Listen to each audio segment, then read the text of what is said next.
They laughed before he even said a word. And that was how Officer Marcus Ellison knew exactly what kind of precinct he had just walked into. The squad room at North Mercer Precinct smelled like burnt coffee, copier toner, and the stale kind of pride that had been sitting in the same cracked walls for too many years. Fluorescent lights buzzed overhead, casting everything in a pale wash that made the room feel colder than the February morning outside. Radios crackled from the booking desk. A wall clock ticked above a bulletin board crowded with wanted flyers, shift notices, and faded department memos no one respected until they had to. Marcus stepped through the doorway in a pressed navy uniform, duty belt polished, posture straight, expression unreadable. He carried a plain black folder under one arm and a silence so steady it seemed to unsettle the room more than any introduction could have. A few heads turned. Then came the voice from the back. "Well, look who they sent us," Officer Ryan Mercer said, leaning in his chair with the lazy confidence of a man who had spent too many years mistaking comfort for authority. A couple of officers smirked before he added, "Hope this isn't another photo op transfer from downtown." The laughter spread quickly, not loud, not wild, just sharp enough to let Marcus know it was meant to land. One officer shook his head into his coffee. Another looked down and smiled into a clipboard. Near the whiteboard, Sergeant Dana Brooks kept her face still, but her eyes moved once toward Marcus, measuring the moment for what it was. Marcus said nothing. He crossed the room, set his cap on the edge of the long table, and signed the attendance sheet with a calm hand. Ryan watched him the way some men watched a storm through glass, curious until they realized it was headed their way. "You hear me, Ellison?" Ryan called. "This place runs on real police work. Not speeches, not image management. Real work." A few more chuckles. Someone muttered, "Let's see how long he lasts." Marcus lifted his eyes then, not fast, not dramatic, just enough to meet Ryan's stare from across the room. There was no anger in his face. That was what made it worse. No flinch, no argument, no need to prove he belonged. Just a look so level and composed that it left Ryan talking into a silence he didn't know how to win against. Imagine standing in a room full of people determined to decide who you are before you ever open your mouth. Imagine knowing that your uniform, your record, your years on the job, even the badge on your chest, all comes second to the color of your skin in the minds of the people judging you. Marcus had lived that moment before. He had learned that some men used ridicule the way others used locks, not to protect anything valuable, but to keep certain people in their place. And this morning, in a squad room where respect had become a private club and cruelty wore the mask of tradition, they thought they were teaching him where his place was. What none of them understood, not Ryan, not the officers laughing behind paper cups, not even the ones smart enough to stay quiet, was that Marcus Ellison had not come to North Mercer Precinct to ask for a seat in the room. He had walked in carrying the one thing that could change everything before noon, and he was patient enough to let them embarrass themselves first. The room never fully settled after that. It only changed shape. The laughter faded, but the aftertaste of it stayed in the air, mixing with the hum of old fluorescent lights and the bitter scent of coffee that had been sitting on the burner too long. Marcus remained at the end of the table, one hand resting lightly on the black folder, his face calm in a way that made the others unsure whether to ignore him or keep watching him. Around him, chairs scraped against tile, notebooks opened, radios hissed with scattered dispatch traffic, and the machinery of the morning briefing tried to carry on as if nothing had happened. But something had happened. Everyone in that room felt it. Ryan Mercer felt it most of all. He leaned back, one ankle hooked over the opposite knee, turning a pin between his fingers like a man trying hard to look relaxed. "We should probably get started," he said, glancing towards Sergeant Brooks with a half-smile that asked for backup and expected it. "Some of us have actual field work." "Waiting." A few officers nodded. One chuckled softly. Sergeant Brooks did not. She stood near the whiteboard with a clipboard tucked against her side, her jaw set tighter than before. "We will start when command gets here," she said. Her voice was even, but it landed differently than Ryan's. It carried weight. That drew a few looks. Command did not usually come down for routine roll call, not unless something was shifting above everyone's pay grade. Marcus watched the reactions without showing any of his own. On the far wall hung framed photographs of former precinct leaders, a line of serious faces looking down over the squad room like history had signed its name across the place in gold lettering. Every one of them looked the same. Ryan followed Marcus's glance and smirked. "You studying the wall already?" he asked. "Might want to learn how this place works before you start daydreaming." Marcus turned toward him slowly. "I always learn the room before I speak," he said. It was the first thing he had said since walking in, and because he said it quietly, everyone heard it. The words were plain, but they carried the kind of discipline that did not need help from volume. Ryan's smile faltered for half a second. Then he shrugged, looking around for support. "That's supposed to impress us?" Marcus did not answer. Instead, he looked toward the windows at the edge of the room, where weak winter light pressed through wired glass, turning the dust in the air silver. Outside, the precinct parking lot was waking up. Patrol units rolled in. A civilian clerk hurried across the pavement with a stack of files held close against the cold. Somewhere deeper in the building, a door shut hard enough to echo. It was a working station, like hundreds across the country, but Marcus could already feel the difference between labor and culture. One kept a building running. The other decided who got heard, who got promoted, who got second chances, and who had to earn every ounce of respect twice over. He had seen that difference his whole career. He had seen good officers buried under bad habits and bad leaders protected by old loyalties. North Mercer had the look of a place that still called itself strong because it had not yet learned the cost of its own arrogance. Sergeant Brooks checked the clock. 8:12. Then 8:13. Ryan made a show of sighing. "Guess the brass found something more important than us." Marcus glanced down at the folder beneath his hand. He did not open it. He did not need to. He already knew what was inside, and more important, he knew what was about to walk through that door. The room did not. Not yet. And that was the strange thing about power when it arrived quietly. It did not bang on the table. It did not announce itself with noise. Sometimes it simply stood still in a squad room full of people who thought they had already judged the whole story and waited for the right moment to let the truth enter on its own. Marcus had been in enough rooms like this to know that disrespect was rarely spontaneous. It was usually rehearsed long before the target arrived. It lived in old jokes, in inherited assumptions, in the lazy confidence of people who had never been forced to question whether they belonged. North Mercer was full of that kind of confidence. You could hear it in the way officers talked over civilian staff in the hallway, in the way certain names were spoken with respect while others were spoken with amusement, in the way Sergeant Brooks checked every word before saying it out loud. Marcus noticed all of it while the minutes stretched thin and the squad room waited for command. Ryan Mercer, on the other hand, seemed to grow more comfortable the longer the delay lasted. Men like him often mistook time for control. He tapped his pen against the table, glanced around the room, and let his eyes settle on Marcus again. "So where were you before this?" he asked, sounding casual in the way a man sounds casual when he wants the whole room listening. "Downtown policy unit? Community outreach? Some office with climate control and good parking." A few officers smiled into their cups. One looked up from his notes, interested now. Marcus met Ryan's stare without blinking. "I have worked patrol, investigations, and standards review," he said. "Where I came from matters less than what this station needs now." That answer changed the room. Not loudly, not instantly, but enough. Standards review. The words were simple, but in a precinct like North Mercer, they carried a weight that settled under people's collars. An officer near the back straightened in his chair. Another stopped smiling. Sergeant Brooks lowered her eyes for a second, as if a quiet suspicion had just become more likely. Ryan let out a laugh, though it came a little too fast. "Standards review," he repeated. "So that is what this is. They sent us a hall monitor." This time fewer people laughed. Marcus could feel the shift. It was slight, almost invisible, but real. The room was beginning to realize he had not been sent there to decorate a roster or fill a quota. He had history. He had range.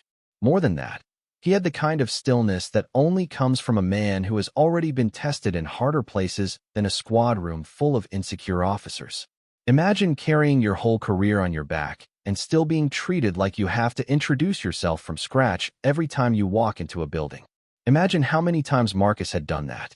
How many times he had watched people see his skin first, then his badge, and only much later, if ever, his discipline. He had grown up in West Baltimore in a row house with peeling paint, a mother who worked double shifts at County General, and a father who taught middle school history with the kind of patience Marcus would not fully understand until years later. His father used to tell him that some people feared dignity more than anger because dignity could not be manipulated. Anger could be dismissed. Dignity forced people to look at themselves.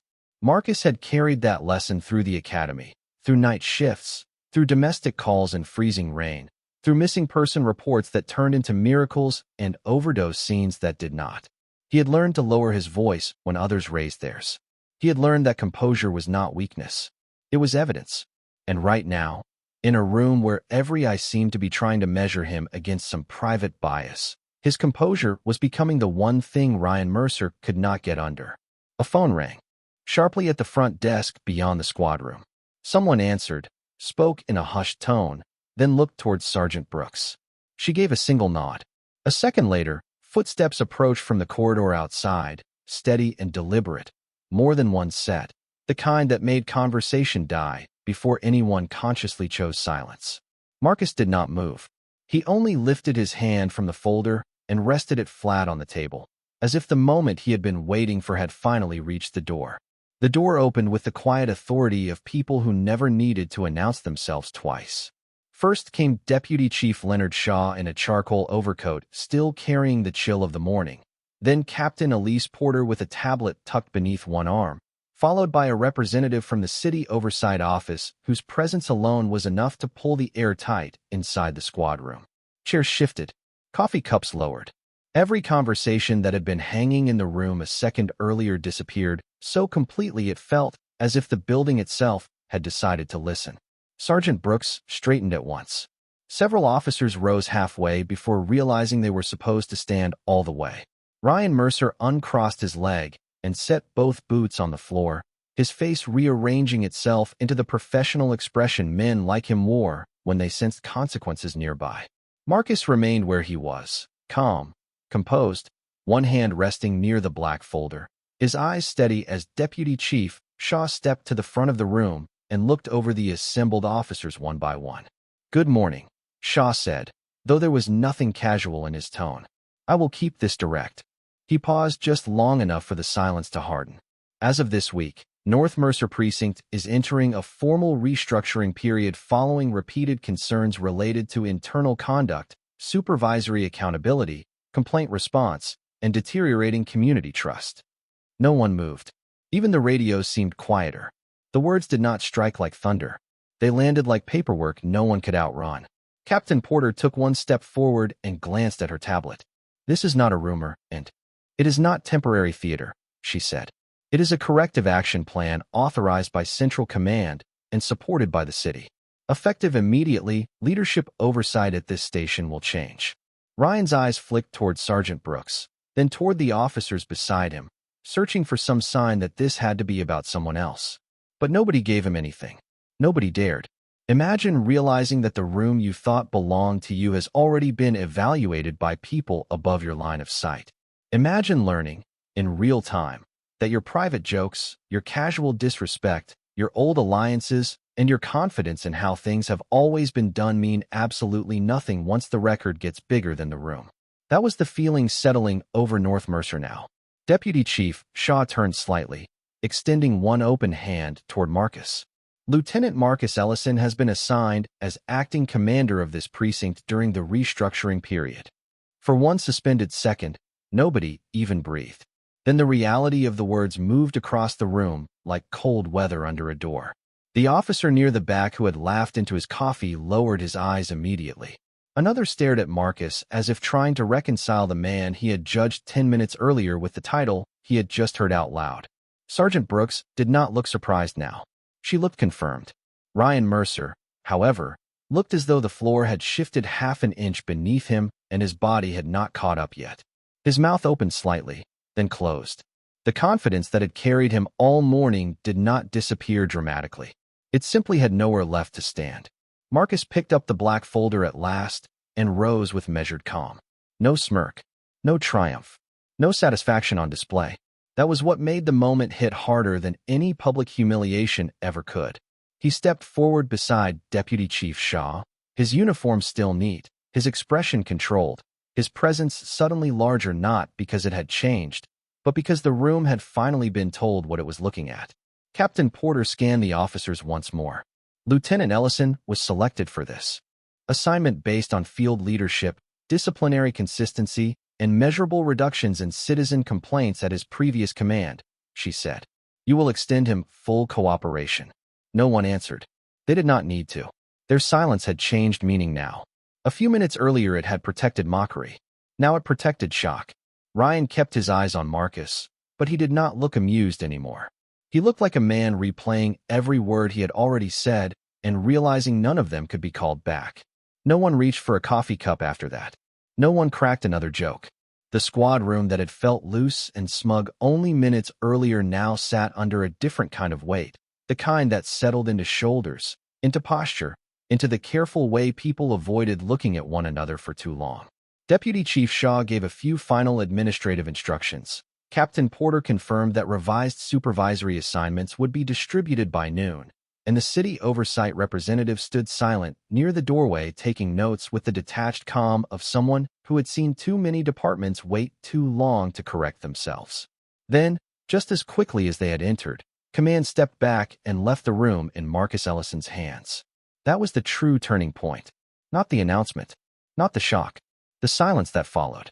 Because titles could be spoken in a sentence, but leadership had to survive the first minute after everyone heard the truth. Marcus stood at the front beside the whiteboard, the black folder now open in his hands.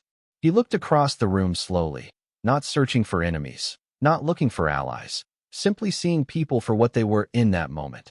Officers, civilians, supervisors, all caught between the habits they knew and the standards that were now coming for them. Ryan Mercer stared at the table as though the grain in the wood had suddenly become fascinating. The pen in his hand no longer spun. Sergeant Brooks remained standing off to the side, expression neutral, though there was something close to relief behind her eyes. Marcus let the quiet hold for one more second before speaking. I am not here to embarrass anybody, he said. His voice was low, steady, built for command without sounding theatrical. I am here because this precinct has problems no one can fix by pretending they do not exist. Every person in the room heard themselves somewhere inside that sentence. Marcus turned one page in the folder. Over the next 30 days, we will review complaint handling, shift supervision, body camera compliance, report accuracy, internal communication, and officer conduct inside and outside this building. If that makes anyone uncomfortable, good. Growth usually starts there. Ryan finally looked up at him then, not defiant, but unsettled in a way he had probably not felt in years. Marcus noticed it and continued anyway. This is not punishment for wearing a uniform. It is accountability for how that uniform is carried. The words landed harder because he did not raise his voice. He did not need to. Imagine being one of the officers in that room, realizing the man you tried to reduce to a punchline was now standing inches from the authority to evaluate everything you had built your comfort on. Imagine also realizing that he was not using that authority to settle a score. That was the part that cut deepest. If Marcus had chosen mockery, some of them might have known how to defend against it. If he had chosen anger, they could have called it personal. But he chose discipline. He chose standards. He chose the language of duty, and that left no easy place to hide.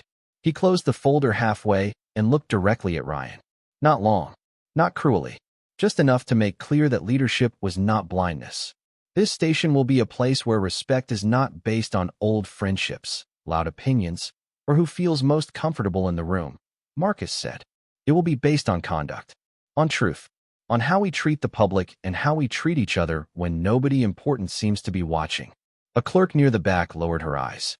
One patrol officer shifted in his seat. Another gave the smallest nod, almost embarrassed to be seen agreeing. Ryan's face tightened. He was beginning to understand that the worst consequence was not that Marcus had hurt him. It was that Marcus had hurt him and still refused to become small enough to answer in kind. Sergeant Brooks stepped forward then and handed Marcus a printed roster. Their eyes met briefly. No words passed between them. But there was recognition there, the quiet recognition of two people who understood that institutions did not change through speeches alone. They changed through repetition, through standards enforced on ordinary mornings, through the choice to mean what you say after the room stops being dramatic and starts being difficult. Marcus took the roster, set it on the table, and drew a breath that seemed to reset the whole building. "Now," he said, glancing toward the first assignment sheet of the day, "let us talk about how this precinct is going to earn its name back." By 10:30 that morning, North Mercer no longer felt like the same building Marcus had walked into at roll call. The walls had not changed. The flickering lights were still flickering. The old radiator near the report desk still knocked every few minutes like it was complaining about winter. But the posture inside the station had shifted. People spoke more carefully. Doors closed softer. Even the laughter that drifted in from the hallway sounded checked, as if everyone had suddenly remembered that habits leave records, and records eventually reach desks far above their own. Marcus moved through the precinct without hurry, carrying a legal pad instead of the black folder now left in his office, stopping at desks, asking brief questions, saying less than most expected, and observing more than anyone found comfortable.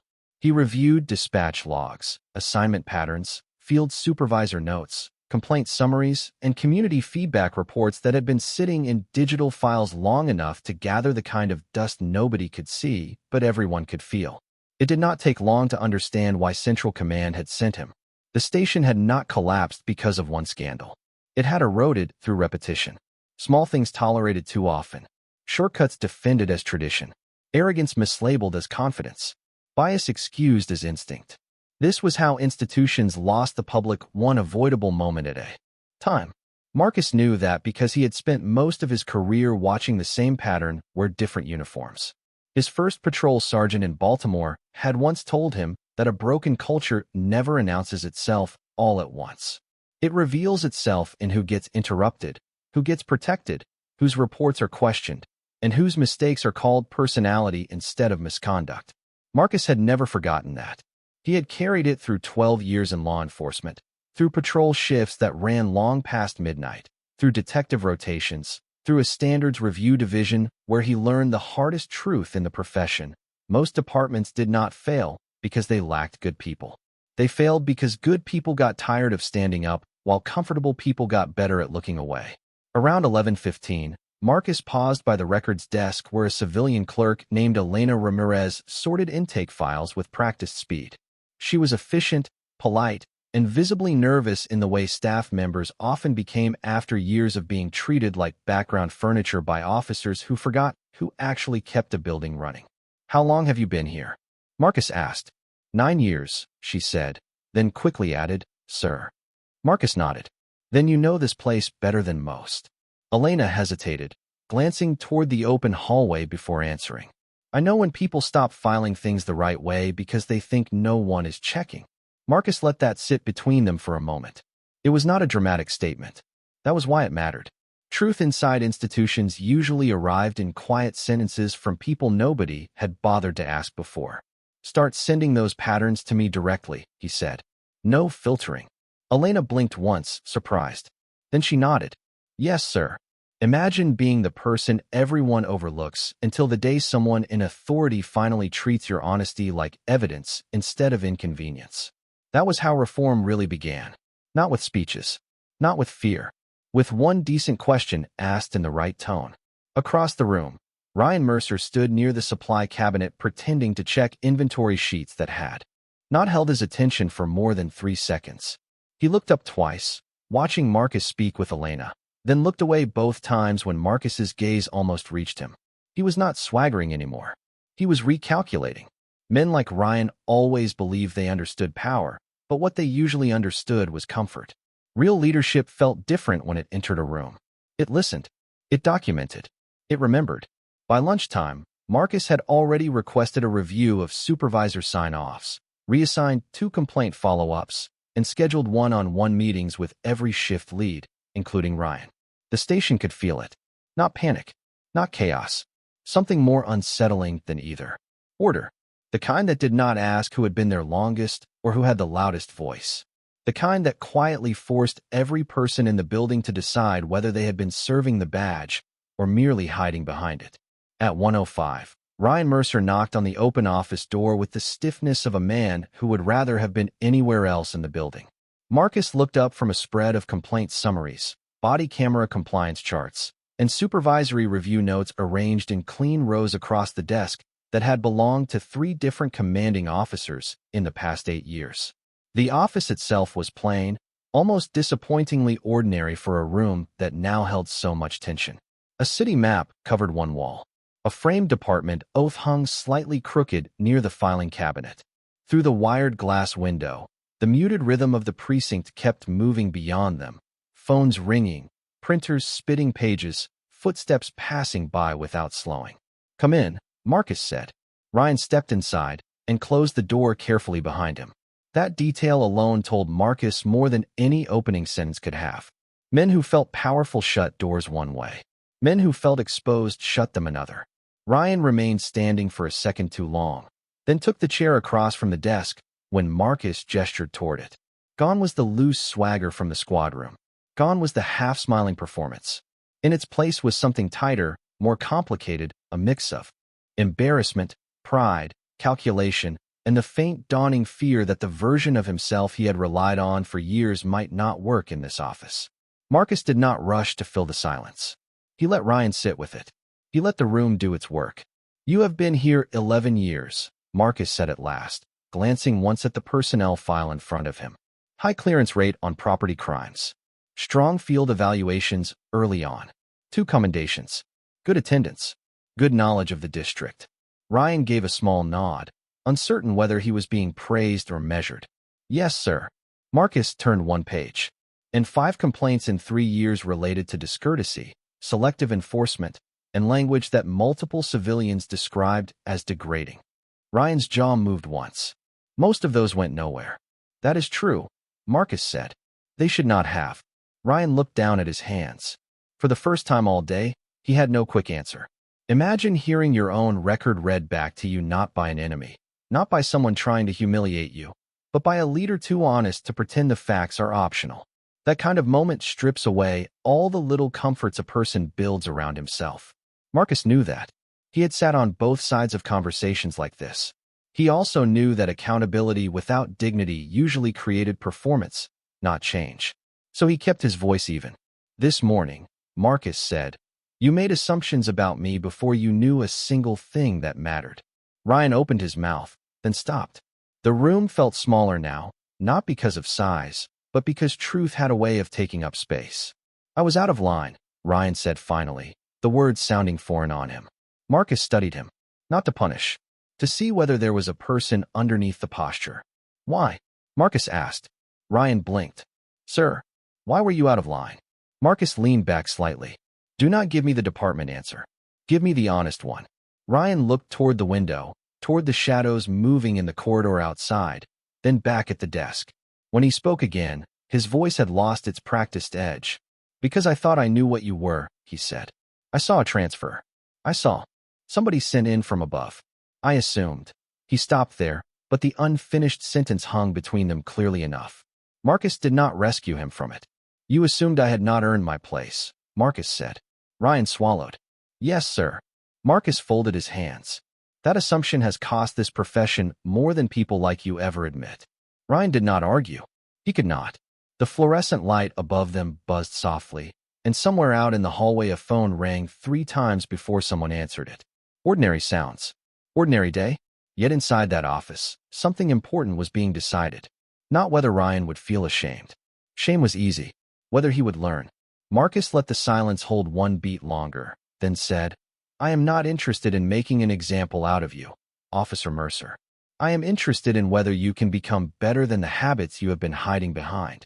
Ryan looked up at him then, really looked at him, and for the first time since morning there was no mockery in his face at all. Only the uncomfortable recognition that the man he had tried to reduce in front of everyone was now offering him something he had not offered Marcus in return. Fairness.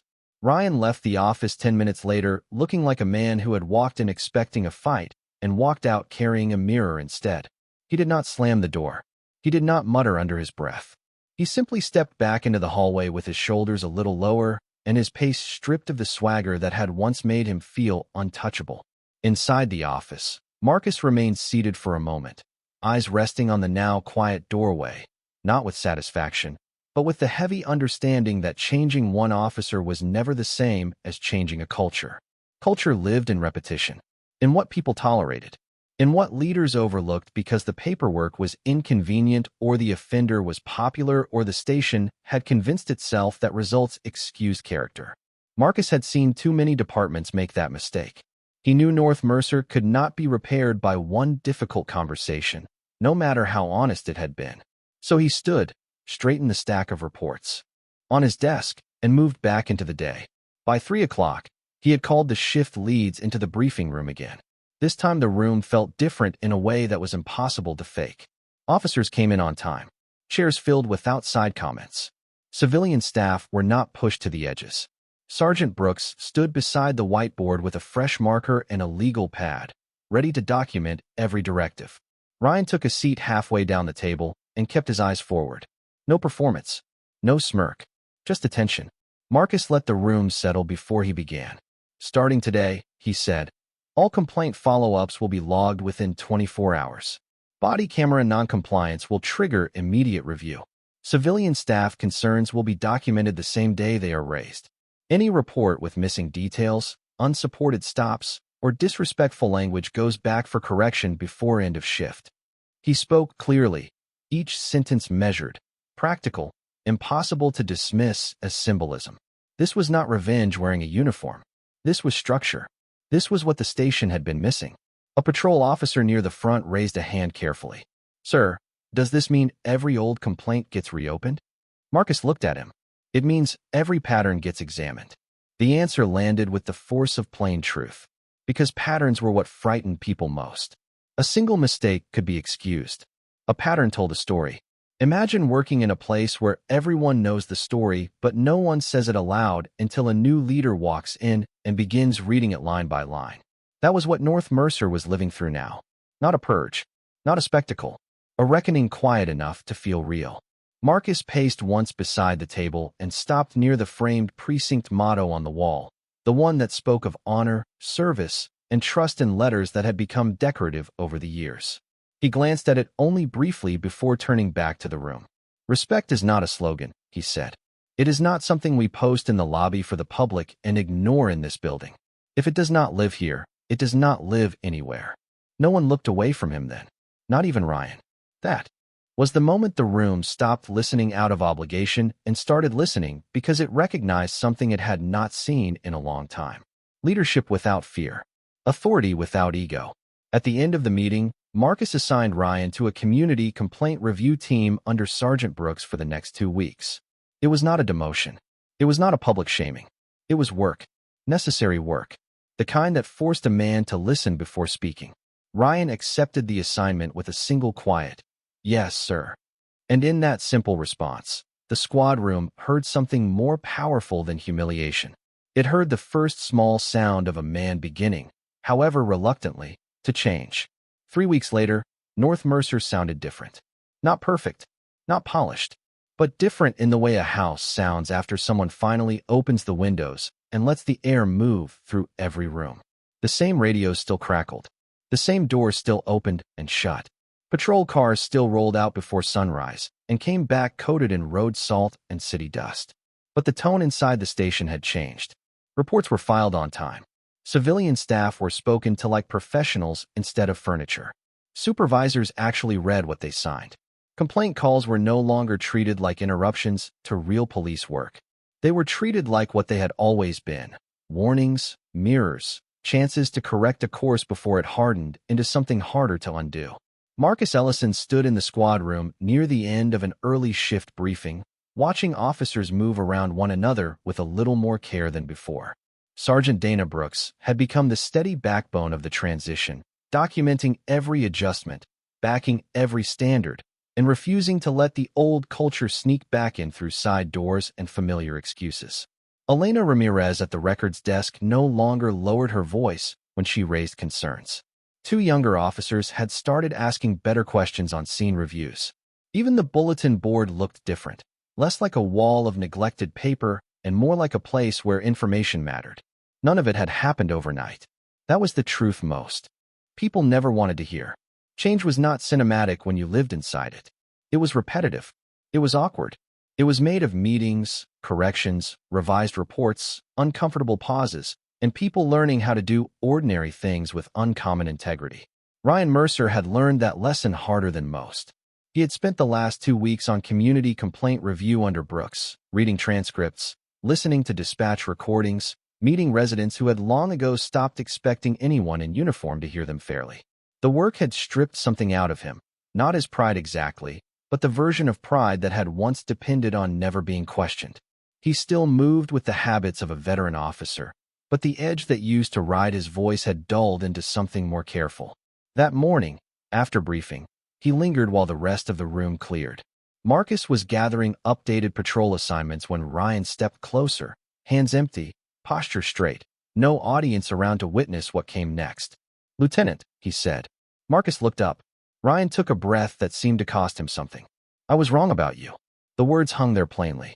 No speeches, no excuses dressed up as context. Just 4 words, offered without cover. Marcus said nothing at first. He had learned a long time ago that silence could make room for honesty if you trusted it enough not to rush in and soften it. Ryan swallowed and continued. "Not just that morning. Before that, too. The way I looked at you. The way I talked. The way I decided who belonged before I knew anything." He glanced down for a second, then back up. "That was on me. Imagine how rare that is. A man raised inside a culture of certainty, finally choosing truth over self-protection. Not because he was forced to read a statement, not because a camera was on, but because somewhere between embarrassment and reflection, he had discovered that dignity was not weakness and fairness was not surrender. Marcus set the assignment sheet on the table. "What matters now," he said, "is what you do after admitting it." Ryan nodded once. "I know." And for the first time, Marcus believed he might. By the end of the month, Central Command's first review found measurable improvement in compliance, morale, and community response times. Nothing miraculous, nothing exaggerated, just evidence that standards, when they are real, begin to leave fingerprints. On a cold Friday evening, Marcus stood alone for a moment in the quiet squad room after most of the shift had gone out. The fluorescent lights still buzzed overhead. The wall clock still ticked. The old framed photographs still watched from above. But now there was another sound underneath it all, quieter and stronger than noise. Respect beginning to take root where mockery used to live. He looked once at the doorway he had first walked through under a storm of laughter and let the memory pass without bitterness. Some men think power means making someone else feel small. But real authority does not need humiliation to prove itself. It stands still. It tells the truth. And when the moment comes, it does not crush the room. It changes it.